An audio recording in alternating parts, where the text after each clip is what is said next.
figured this one out. But yeah, no one was going to deal with that. Remember, this was to get level 50. Like, getting level 58 back in the day was like a huge thing. And now we have the fast track server, it doesn't mean anything now. That's just how we got a level.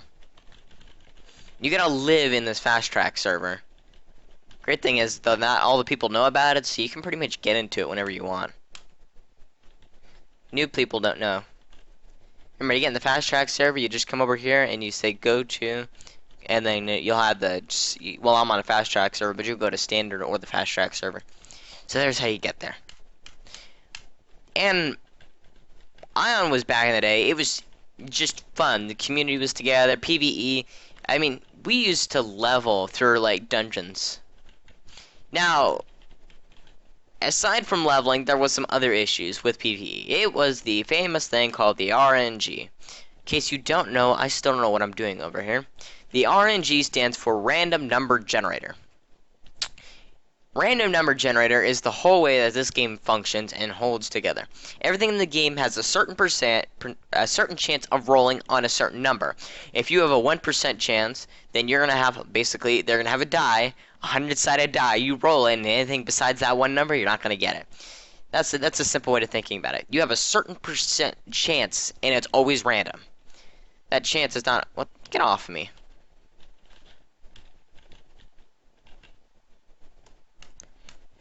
And these chances are not always the same. And items, I mean, they're not even 1% chance. Like back in the day, Chromedes orb, there was an orb. I actually got it once, and then I still have it. I've never gotten rid of that item. And the chance of getting it was like 0.0001% chance or something like that. Oh my god, that item was like the freaking rarest thing back in the day. So people would farm Chromedes Trial all the way up to like level 40. Remember, this is like a level 30 instance. And after the level 40, actually it should stop at 39. You don't have any other way. Even with the mentoring, people would still do it just to get the item. Because the item it was just so rare back then. And then some items were obviously more common than others. I believe the common one back then was I think it was either the polearm or it was the it's the polearm or the was it the bow? No, Chromedia doesn't have, well, yeah, she has a bow. Nah, yeah, it was the bow. I believe it was the bow back then. That was one of the more common items. And still, the percent chance was still less than 0. So getting it, oh my god, people were selling it. You had basically what people would do is after you finish the instance, the RNG was hectic back then. After you finish the instance, you kick somebody from the group.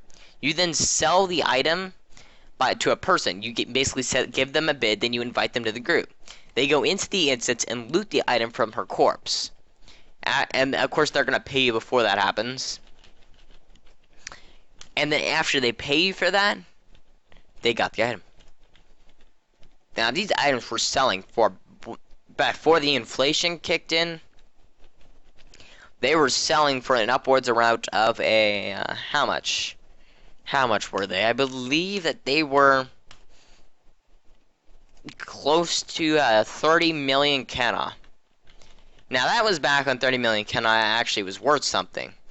It was like anywhere from 5 to 30. It was a huge range. It really depended on who was selling it and how many people were in the group. More people in the group, they wanted to sell it for a higher profit. So,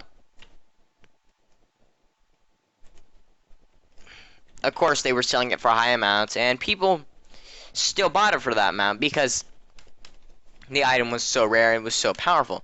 You could have that polearm or that sword for all the way up to level frickin' like people were using it up to level 50. The polearm especially, because it was the only extendable polearm up until 50, I believe. And there's that one staff. I believe it's the. It's not Zapiels. It's God, I haven't played this game. It's a Theoboma staff or something. People never got rid of that staff because it has an effect called extendable. An extendable weapon has an extra range of like 3 meters. Well, 3 meters, if you're playing a Chanter, is freaking huge.